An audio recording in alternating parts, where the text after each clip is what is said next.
एक पंजाबी लड़का जो इंजीनियर था बिजली बोर्ड के अंदर, यानी कि बिजली विभाग में काम किया करता था इंजीनियरिंग का। अब दोस्तों उत्तर प्रदेश में उसकी नौकरी के लिए वह आया हुआ था, काम करना था यहाँ पर। अब यहाँ का उसको खाना सूट नहीं करता क्योंकि वह तो पंजाबी था, वहाँ पर खाना अलग होता है। अब 6 महीने बाद जैसे काम कर लेता 6 महीने तक, तो वह कहता है कि अब मैं अपने घर जा रहा हूँ, मैं ये नौकरी अब छोड़ दूँगा यहाँ से। लेकिन घर जाने की जैसे वह सोचता है तो एक दिन वह गांव के अंदर घूम रहा था गाड़ी लेकर के। गांव से बाहर एक अलग सा घर था, उस घर के सामने जब वह गाड़ी रोकता है कि यहाँ भी खंबे लगाने हैं, तभी दोस्तों उस घर के अंदर से एक रोटी बना रही थी एक लड़की 22 साल की, और यह इंजीनियर 27 साल का था। और दोस्तों वो वहाँ पर रोटी जो बना रही थी ना, सरसों का साग था, मक्का की रोटी थी। और अब तो उस खुशबू को देख करके वह एकदम से वहीं पर ठहर सा जाता है क्योंकि उसको अपने गांव की याद आ जाती है। और उसके बाद वह उस लड़की के पास जाता है और उससे रोटी मांग कर खाता है।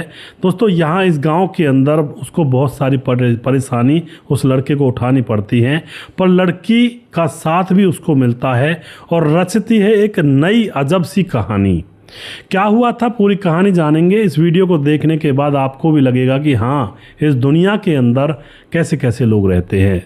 नमस्कार, मैं हूं सुदेश कुमार और मेरे गोपाल चैनल में आपका स्वागत है। यह घटना घटित होती है उत्तर प्रदेश के बरेली के अंदर, एक गांव पड़ता है। आपको मालूम होगा 2017 में जब सरकार हर घर तक बिजली पहुंचा रही थी तो हर एक स्टेट से कंपनियां आती हैं, और पंजाब से भी एक कंपनी आई थी यूपी के अंदर, बरेली के अंदर। उस पंजाब से आई हुई कंपनी का एक इंजीनियर था हरजीत, उम्र थी 27 साल। वह भी यहाँ पर पहुँचा हुआ था उत्तर प्रदेश के बरेली के एक साधारण से गांव के अंदर खंबे गढ़ने थे। और जो हरजीत था ये खंबे लगाने का काम किया करता था, यानी कि खंबे लगाने वाले जो मजदूर थे उनके ऊपर इंजीनियर था, किस चीज़ में खंबा लगेगा, कहाँ से तार जाएंगे, इस तरह का काम इसका था। अब तो कोई दिक्कत नहीं है भाई, नौकरी करनी है, नौकरी कर रहा था हरजीत। तो हरजीत को यूपी में 6 महीने गुजर जाते हैं काम करते करते, क्योंकि ऐसे ऐसे गांव दोस्तों अभी भी हैं जहां पर अभी तक बिजली नहीं पहुंची है। वहां के लोग बिना बिजली के रहते हैं, बस ऐसे ही अपना हाथ के पंखे से हवा करते हैं दोस्तों। लेकिन वो अपना गुजर बसर कच्ची झोंपड़ियों में करते हैं जहाँ पर गर्मी ज़्यादा नहीं होती है, और ऐसे गुजारा करते हैं। 6 महीने काम करने के बाद जो हरजीत होता है उसका मन उसटने लगता है यूपी के अंदर, और वह 6 महीने बाद अपने घर जाना चाहता था। पर दोस्तों सैकड़ों का और करोड़ों का प्रोजेक्ट था यहाँ पर, सैकड़ों करोड़ों का।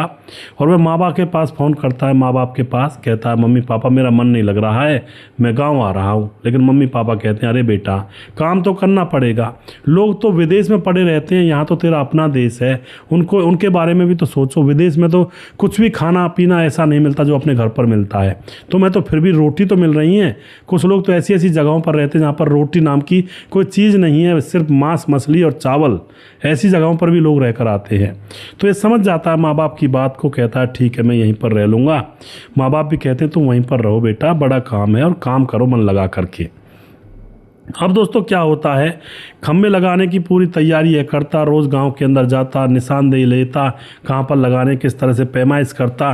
तो गांव का पूर्व सरपंच होता है, एक गांव होता है, उसमें ज़्यादा बड़ा नहीं था, छोटा ही गांव था, और उस गांव में खंबे लगाने थे। तो उस गांव का पूर्व सरपंच जिसका नाम होता है भैरव, उससे यह मिलता है, और वह बड़ा ही एक बुजुर्ग आदमी था और अनुभवी इंसान था उस गांव का। उससे जब यह मिलता है तो वह जो प्रधान होता है वह सारा गांव इसको दिखाता है कि देखो भाई यहाँ पर बिजली लगनी है, इस जगह पर लगनी है, सारे गांव में बिजली की लगाने की जगह बताता है। और फिर गांव से बाहर 2 किलोमीटर दूर एक घर बना हुआ था खेतों में, कच्ची दगरी जाती थी, कच्ची दगरी बोलते कच्चे रास्ते को जो खेतों की तरफ जाता है। तो वह सुनसान पड़े हुए खेतों की तरफ वह घर था, अकेला घर था। तो गांव का प्रधान कहता है इस हरजीत से कि भाई देखो वो घर वहाँ पर अकेला है और वह भी गांव में ही आता है, वहाँ पर भी खंबे लगने हैं। अब तो जो हरजीत होता है वो कहता है जी बिल्कुल खंबे वहाँ पर भी लगेंगे, क्योंकि कल को वहाँ पर और भी घर बन सकते हैं, अभी तो एक ही घर है। अब यह चीज़ें बता दी जाती हैं। तो उसके बाद जो हरजीत होता है दूसरे दिन वह उस घर को देखने के लिए जाता है क्योंकि उसको पैमाइश करनी थी कितने खंभे लग जाएंगे, ये सारी चीज़ें पैमाइश करनी थी और नाप लेना था। तो वहाँ पर पहुँचता है गाड़ी लेकर के, जा कर के उस घर के अखबार गाड़ी रोक देता है, देखने लगता है कि यहाँ घर तक कितना माल लग जाएगा, कितना मटेरियल मंगवाना पड़ेगा। तभी दोस्तों उस घर में से मध्यम मध्यम धीमी धीमी खाना बनने की खुशबू आ रही थी, और खाना भी था वही जो पंजाब के अंदर प्रसिद्ध होता है, मक्के की रोटी और सरसों का साग। और यही मक्के की रोटी और सरसों का साग जब उसकी खुशबू यह लड़का सूंघता है तो उसको अपना गांव याद आ जाता है, उसकी यादें तरोताज़ा हो जाती हैं। घर के अंदर झांक कर देखता है, जो बाउंड्री थी चार दीवारी वो नीची थी, छाती छाती तक आती थी। जैसे झांक कर देखता है तो उस घर के अंदर एक लड़की चूल्हे पर, मिट्टी के चूल्हे पर लड़की थी 22 साल की, वह बना रही थी खाना, यानी कि मक्का की रोटी और सरसों का साग बना रही थी। अब तो यह उस घर के अंदर घुस जाता है। लड़की कहती है कौन हो जी आप? लड़का कहता मैं इंजीनियर हूँ और आपके घर पर बिजली लगेगी, मैं सरकार की तरफ से हूँ और बिजली का काम यहाँ पर होगा। लड़की तो बहुत खुश हो जाती है क्योंकि बिना बिजली के रह रहे थे और उनको तो कोई उम्मीद भी नहीं थी कि हमारे इकलौते घर की तरफ कोई खंभे भी लगाएगा या हमें बिजली भी देगा। उन्होंने अलग से घर बनाया हुआ था खेतों पर। लड़की बहुत खुश हो जाती है और कहती है आपके लिए सर क्या लाऊं खाने के लिए, और आप चारपाई पर बैठ जाओ। बड़े चाव से उसे बिठाती है। और अब ये जो लड़का होता है कहता है कि तुम क्या बना रही थी? लड़की कहती खाना बना रही थी जी। लड़का कहता मुझे तो मेरे गांव की याद आ गई, आपके खाने से इतनी अच्छी खुशबू आ रही थी सरसों के साग की। अब तो लड़की कहती है आपके लिए लाऊं? लड़का कहता लाओ, ले आओ। और लड़की फिर उसके लिए खाना लेकर आती है। दोस्तों यकीन मानिएगा वह 10-12 रोटियां खा जाता है सरसों के साग से, और 10-12 रोटियां खाता खाता नाम पूछता है लड़की का। लड़की बताती है मेरा नाम सगुन है। दोस्तों सगुन 22 साल की थी तकरीबन। रोटियां खाते खाते अब लड़कियां कहती है और लेकर आऊँ, तो और भी ले लेता है। और फिर पूछता है लड़की से आपने खाना खाया नहीं खाया? तो लड़की कहती है नहीं साहब मैं खा लूँगी। और फिर मन मन में लड़की कहती है कि बचेगा तब खाऊंगी ना, सारा कुछ तो तुम ही निकल जाओगे, मन मन में कहती है। ये एक मजाक की बात होती है उसकी तरफ से। अब उसके बाद जब खाना खा लेता है तो अब जो लड़की होती है वह लस्सी लेकर आती है, तो लड़का लस्सी पी लेता है।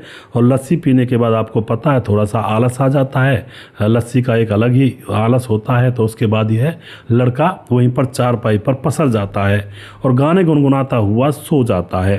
तभी उस लड़की के घर वाले जो खेतों पर गए थे वे वापस आते हैं। थोड़ा खेत में काम कर रहे थे थोड़ी दूर पर, खेतों पर तो वह घर था ही। घर पर आते हैं चारा वगैरह लेकर के, तो पूछते हैं बेटी ये कौन है? तो लड़की कहती है बिजली लगाएंगे पापा ये हमारे घर में, और ये इंजीनियर हैं। अब तो माँ बाप भी बहुत खुश हो जाते हैं, भाई उनके इकलौते घर पर बिजली आ रही है। और वह जो इंजीनियर था वह चारपाई पर सोया हुआ था, थोड़े उसे पसीने आ रहे थे क्योंकि चौक में आंगन में थोड़ा धूप भी थी। तो अब जो माँ बाप होते हैं हाथ से पंखा करने लगते हैं और बेटा सो जा आराम से, मतलब उसको इतना लाड कर रहे थे। फिर उसके बाद लड़की अंदर से एक फ़ैन लेकर आती है, जो टेबल फ़ैन होता है ना, ये जो सौर ऊर्जा से चलते हैं, सौर ऊर्जा की प्लेट होती हैं उससे पंखे चलते हैं। क्योंकि वह घर उसकी बिजली तो थी नहीं, सौर ऊर्जा की प्लेट्स वगैरह कुछ रखी हुई थी, उनसे अपने मोबाइल वगैरह वह थोड़ा बहुत चार्ज कर लेते, कुछ पंखा वगैरह एक आध पंखा था उसको चला लेते थे, ऐसे ही गुजारा कर रहे थे। तो उस पंखे को लड़की ला करके एक स्टूल पर रख देती है और उस चारपाई की तरफ उस पंखे को चला दिया जाता है। जब तभी लड़के की आँख खुलती है, देखता है कि अरे पूरा परिवार मेरी सेवादानी में लगा हुआ है। बैठा हो जाता है, कहता है जी नमस्कार जी, बातचीत करता है उनसे। वह लड़की के माँ बाप भी बातचीत करते हैं, कोई दिक्कत नहीं होती है।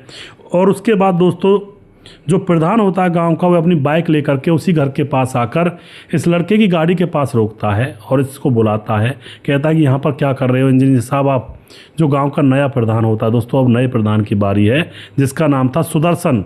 वर्तमान में जो सरपंच है वो पहला सरपंच, पुराना सरपंच था जिसने इस घर पर बिजली लगाने के लिए बोला था। नया सरपंच आकर पूछता है कि यहाँ क्या कर रहे हो? इंजीनियर कहता है बिजली लगाएंगे। नया सरपंच बिल्कुल विरोध करता, नहीं यहाँ पर कोई बिजली नहीं लगेगी, यानी कि कोई नफरत थी उसके मन में। कहता है नहीं यहाँ पर बिजली नहीं लगेगी।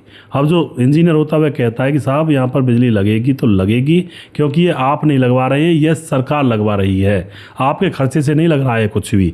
तो इस तरह से इन दोनों के बीच में झड़प होती है। जो गांव का प्रधान होता है फिलहाल का सुदर्शन और हरजीत के बीच में झड़प हो जाती है। दूसरे दिन भी अपने काम में लगा हुआ था। प्रधान बार बार वहाँ पर बाइक से चक्कर मारता और उल्टा सीधा बुड़बुड़ा कर वहाँ से जाया करता। हरजीत से कई बार झड़प हो जाती। अब हरजीत बार बार उससे कहता है कि आप यहाँ पर आते क्यों हो? जो यहाँ पर हमें काम करना है सरकार की तरफ से, वो काम तो मुझे करना है। और दोस्तों जो लड़की थी उससे बातचीत कर लिया करता, उससे बैठ करके वहीं पर खाना खा लिया करता हरजीत। अब तो वह लड़की को अपने मन में बैठा लेता है, बसा लेता है, लड़की भी उससे प्यार करने लगती है। लेकिन अभी ये बातें खुलकर नहीं आई थी। अब जो प्रधान होता है लड़ते लड़ते कहता है कि हाँ, लड़की के घर वालों से कहता, लड़की से कहता है कि अब तो धंधा बना लिया है, धंधा खोल लो, कोठा खोल लो और यहीं से पैसे कमाओ, बाहर के लोगों को अब तो मज़े देने लगे हो ना। इस तरह की गंदी बात कह करके वहाँ से चला जाता है और उनके घर में सामान भी फैला जाता है। उस वक्त हरजीत वहाँ पर नहीं था और वह लोग कुछ नहीं करते उस नए सरपंच का। इस तरह से यहाँ पर मामला होता है। तो उसके बाद गंदी गंदी गालियाँ देकर के धंधा करवा रही होगी, उससे बाहर का आया हुआ है और ऐसा मैं होने नहीं दूंगा, बिजली लगने ही नहीं दूंगा, तुम चाहे कितना भी जोर लगा लो, इस तरह की धमकी देकर जाता है। फिर यहाँ पर जब हरजीत आता है तो उससे बताते हैं लड़की भी, उसके माँ बाप भी कि गाँव का प्रधान ऐसे ऐसे गाली देकर गया है। और यह हरजीत भी गौर कर रहा था कि यार प्रधान बार बार यहाँ पर चक्कर मार रहा है, आखिर मामला क्या है। तो उसके बाद लड़की के माँ बाप से यह हरवीर पूछ ही लेता है कि आप मुझे ये बताओ इस प्रधान की आपसे दुश्मनी क्या है। तो लड़की के माँ बाप बताते हैं कि यह हमारी बेटी पर गलत इसकी नीयत थी और हमने इसको घर आने से बंद कर दिया, हमारी इससे लड़ाई हो गई और उसके बाद इसको हमने वोट भी नहीं दी थी जब ये इलेक्शन पर खड़ा हुआ था। और इसलिए यहाँ पर दोस्तों यह प्रधान इनसे खुन्नस निकाल रहा है। और शगुन से जो इंजीनियर था वह प्यार करने लगा था, उसको भी बहुत ज़्यादा बुरा लगता है कि एक प्रधान जिसकी हसरत पूरी ना कर सकी ये लड़की, तो अब इनसे गाली गलौज करता है, इनको गंदी गंदी गालियाँ देता है, धंधे पर बैठ जाओ, कोठा बना लो। तो अब जो ये हरजीत था ना, इसके मन में बहुत ज़्यादा एक ऐसे ख्याल उठने लगते हैं कि ये लड़की बताओ बेचारी कितनी अच्छी है, जिसने कभी किसी के ऑफ़र को भी एक्सेप्ट नहीं किया। अब तो जो हरजीत होता है फ़ोन खरीद कर शगुन को दे देता है। जब हरजीत अपने रूम पर जाता, क्योंकि रूम होते हैं ना कंटेनर सा होता है जिसके अंदर एसी वगैरह लगी होती हैं, ऐसी जगहों पर जब काम चलते हैं तो खेतों में या फिर सड़क के पास में कंटेनर को रख दिया जाता है जिसमें बेड लगा होता है, पंखे, एसी, सब कुछ की सुविधा होती है। अब उस कंटेनर में बैठा बैठा इस लड़की से फ़ोन पर बातचीत करने लगता है और उसके बाद इनकी नज़दीकियाँ बढ़ने लगती हैं। प्रधान बार बार मना करता रहता है खंबे लगाने की, लेकिन हरजीत बार बार कहता रहता है कि खंबे तो यहीं पर गड़ेंगे। और उसके बाद दोस्तों हरजीत जो होता है वह इस काम को जल्दी जल्दी करवाता है और बहुत जल्दी खंबे वहाँ तक गढ़ करके तैयार हो जाते हैं। और फिर घर की परिस्थिति को देख करके जो घर माँ बाप थे ना, सबसे पहले ये कह रहे थे जब ये शुरुआत में गया था कि बाबूजी हमारे पास पैसे तो है नहीं है, इतनी दूर से खंबे आ रहे हैं, ये तो कई लाखों के होंगे। तो हरजीत कहता है अरे बाबूजी आपको खर्चा नहीं देना, ये सरकार की तरफ से है, आपको तो बस बिजली का बिल भरना है, 100-200 जो भी आएगा। तो वे खुश हो जाते हैं। और उसके बाद अब यहाँ पर दोस्तों खंबे गढ़कर तैयार हो जाते हैं। हरजीत बाज़ार से अपने पैसों से बल्ब लाता है, फिटिंग का सारा सामान लाता है और इस लड़की के घर में, शगुन के घर में पूरी फिटिंग करवा देता है। और सारे कमरे, जो 2-4 कमरे थे उस घर के अंदर, सब में पंखे वगैरह सेट करवा देता है, कूलर भी ले आता और वहाँ पर ऐसा माहौल कर देता है कि यहाँ पर तो बिजली नहीं जाने कितने दिनों से है। तो ये लड़की खुश, इसके माँ बाप भी बहुत खुश थे। सरपंच आता है, देखता है कि भाई घर के अंदर कूलर भी है, घर के अंदर पंखे भी हैं, फिटिंग भी है, लाइट भी है, बल्ब थे वो बाहर भी, अंदर भी, आंगन में भी, कमरों में भी। तो सरपंच जल भुन जाता है और फिर दोस्तों तोड़फोड़ मचाता है। वहाँ पर कूलर को धक्का दे देता है, पीछे की तरफ डाल देता है, 2-4 बल्ब को तोड़ देता है, कहीं से फिटिंग उखाड़ने की कोशिश तो करता लेकिन डर जाता है क्योंकि इसमें बिजली होगी। और इस तरह से वहाँ पर पूरा कोहराम मचा कर जाता है। हरजीत को जाने के बाद यह सब कुछ हुआ था। अब दोस्तों यहाँ पर क्या होता है, वह यह भी कहकर जाता है कि मैं देख लूँगा तुम लोगों को, कब तक ये इंजीनियर यहाँ पर रहेगा, तुम्हारी रक्षा कब तक करेगा, जब ये जाएगा तब तुम लोग को सबको देख लूँगा। इस तरह की धमकी देकर जाता है। अब तो दोस्तों यहाँ पर काम सारा कुछ हो गया था। अब हरजीत का जाने का वक्त आ ही जाता है। हरजीत उदास था क्योंकि रोज़ रोज़ खाना लड़की अपने हाथों से बनाकर खिलाया करती थी, वहीं पर आया करता था। फिर कहता मैं जा रहा हूँ। अब ये भी कहता है कि आपकी मुझे बहुत याद आएगी और मैं ज़रूर आऊँगा दोबारा से आपके पास मिलने के लिए। पर दोस्तों लड़की कहती है कि दोबारा कैसे आओगे, दोबारा कब आओगे, मैं ज़िंदा रहूँगी तभी तो आओगे। अब वो एकदम से पूछने लगता क्या बात हो गई। अब तो उसके बाद दोस्तों वह लड़की सारी बात बताती है। प्रधान आया था, गाली गलौज करके गया था, कूलर वगैरह तोड़ दिए उसने, धक्का दे गया, टूटा तो नहीं है लेकिन धक्का दे गया गुस्से में आकर के, और हमारे लाइट वगैरह बल्ब लगे थे उनको भी फोड़ कर चला गया है। तो अब यहाँ पर लड़का देख करके एकदम से समझ जाता है कि उसको जेलिसी हो रही है, लड़की से जलन हो रही है। तो वह कहता है कि तुम मेरे साथ चलो। अब जैसी ये बात कहता लड़की से, तो लड़की कहती मैं ऐसे कैसे चल सकती हूँ बाबूजी आपके साथ, ये तो बहुत बुरी बात हो जाएगी। गांव के भी लोग ये कहेंगे किसी को लेकर भाग गई या धंधा करने के लिए निकल गई। ये बात भी सही थी। अब तो ये लड़का जो हरजीत होता समझ जाता कंडीशन को, अपने माँ बाप को फ़ोटो दिखाता है, माँ बाप से बात करता है कि इस तरह से मुझे प्यार हो गया है, और माँ बाप बिल्कुल राज़ी हो जाते हैं। और फिर वीडियो कॉल पर ही जो माँ बाप होते हैं लड़की के माँ बाप से बात करते हैं। और फिर दोस्तों क्या होता है, जो लड़के के माँ बाप होते हैं उनको बुलाया जाता है, और तकरीबन 3-4 दिन बाद यहाँ पर इकट्ठा होने के बाद लड़के के साथ में जो 4 इंजीनियर थे जो लगे हुए थे, वो लोग सारे इनकी शादी में इकट्ठा होते हैं। और फिर शादी का पूरा इंतज़ाम करके एक भोज भी रखा जाता है, यानी कि टेंट वेंट लगाए जाते हैं, खाना वगैरह। और वहीं पर थोड़ी हल्के टाइप की थी, पर खेतों में टेंट लगा करके और वहीं पर शादी का प्रोग्राम। लड़के के घर वाले भी आ गए थे और ये भी वहीं पर थे। और फिर जो लड़का जिस कंपनी में काम कर रहा था, वहाँ के बाकी इंजीनियर, बाकी स्टाफ भी वहाँ पर आ जाता है। गाँव के लोगों को भी भोजन करवाया जाता है और फिर यहाँ पर इनकी शादी हो जाती है। और शादी जब हो रही थी तो सुदर्शन खूब विरोध कर रहा था, उसको लग रहा था कि ये तो मामला गड़बड़ होता जा रहा है, मेरे बस से, मेरे काबू से बाहर होता जा रहा है। और उसके बाद इनकी जब शादी हो जाती है तो दोस्तों अब यह अपनी पत्नी को अपने साथ ले जाता है और यह शहर में रहता है क्योंकि इसका काम इधर उधर जाने का है। शादी के 8 साल गुजर चुके हैं, इनको 2 बच्चे भी हैं और हंसता खेलता इनका परिवार फिलहाल बन चुका है। इस तरह की यह प्रेम कहानी थी दोस्तों। कहते हैं ना, मतलब पानी को जहाँ रुकना होता है ना, झील देख करके वहीं पर रुक जाता है। आप ऊंची नीची जगह पर पानी फैला कर देखो तो पानी ऊंची जगह पर नहीं रुकेगा, जहाँ पर गड्ढा होगा या फिर जहाँ पर ज़मीन झील होगी, ज़मीन के अंदर ज़मीन नीची होगी, वहीं पर पानी जाकर इकट्ठा हो जाता है। तो ऐसे ये प्यार की कहानी थी। इन दोनों को मिलना था तो किस्मत ने और भगवान ने, ऊपर वाले ने इस तरह से पूरी कहानी की प्लानिंग यहाँ पर ऐसे कर दी कि दोनों एक दूसरे के साथ मिले और दोनों का जीवन अच्छे से अब गुजरेगा। तो दोस्तों आप क्या कहना चाहते हो इस घटना के बारे में, अपनी राय कमेंट बॉक्स में लिख सकते हैं, लोगों के साथ शेयर कर सकते हैं।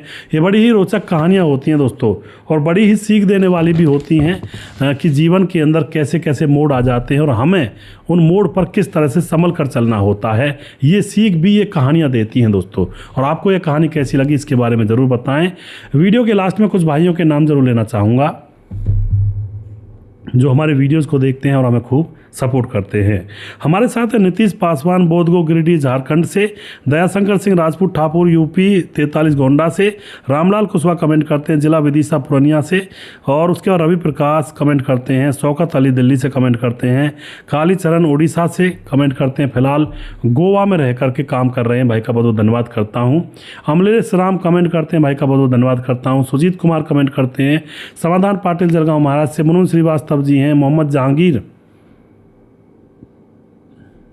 कमेंट करते हैं, उसके बाद जय यादव, अहिरान यादव कमेंट करते हैं, गौरव चौहान कमेंट करते हैं, और उसके बाद शादी वाले ही संपर्क करें, कोई आदमी है मुझे भी मिल लेना। तो बहन आप थोड़ा वैसी कमेंट कर दिया करें, अच्छे वाली, तो अच्छा रहेगा, क्योंकि ये थोड़ी सी अलग लगती है। तो कहानी के बारे में बताया करें कैसी लगी, अच्छी सीख मिली या ना मिली। उसके बाद हमारे साथ भंडारी सनातनी कार्तिक कमेंट करते हैं, अखिलेश कुमार कमेंट करते हैं, अमित पटेल बिहार बेलवा मोतिहारी जिला से कमेंट करते हैं, हरिकेश अम्बेडकर जी के भी कमेंट करते हैं, सुमेर एस कमेंट करते हैं, विंध्याचल राजवार कमेंट करते हैं, सूरज डीओ कमेंट करते हैं, सुजीत कुमार हैं, कृष्णा वोहरा कमेंट करते हैं, अमलेश राम नमस्कार गुरु जी, बहुत अच्छी कहानी लगती है, मैं रोज़ देखता हूँ आपकी वीडियो, बहुत बहुत धन्यवाद जी।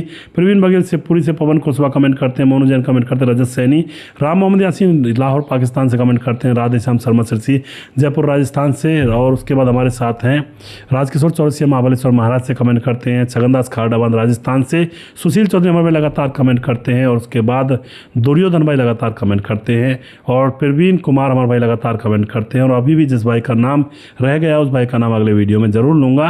अगला वीडियो बहुत जल्दी फिर से लेकर आऊँगा, तब तक आप खुश रहें, सावधान रहें। जय हिंद, जय भारत।